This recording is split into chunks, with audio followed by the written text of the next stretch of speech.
إن شاء الله هنعمل آيس كريم البطيخ يهون علينا الحر من غير سكر وطعمه خطير. يلا بينا نشوف هنعمل إيه. عندي كوباية من الكريم شانتيه الخام غير محلى، ربع كوباية من اللبن البودرة ما يعادل معلقتين كبار، كوباية من اللبن المثلج. بخفقهم كويس، مش هستخدم ولا عسل ولا سكر عشان البطيخة كانت مسكرة جدا. بجيب حوالي ربع بطيخة بشيل منها البذور ولازم أجمدها في الفريزر. هضربها في الخلاط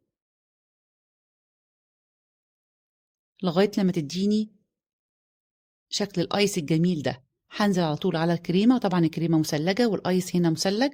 هخفقهم كويس، لاحظت إن اللون كان فاتح معايا، هديها لون طعام أحمر يدينا اللون والشكل الجميل ده.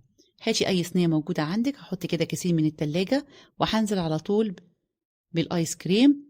طلعي بقى أي هوا كده، وهغطيها برضو بكيس بلاستيك وهدخلها على الفريزر يفضل ليلة كاملة. أول ما بتطلع شايفينها ما شاء الله متماسكة جدا. هبدأ إن أنا أحددها كده من فوق بالسكينة على شكل كده مثلثات، على شكل بيتزا.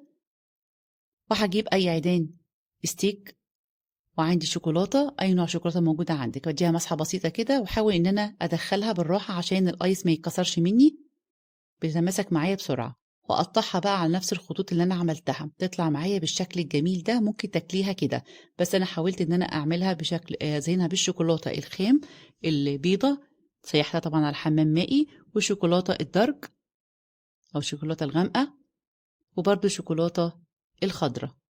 زينيها بقى، عطيتها كده اشكال كده تشبه البذور.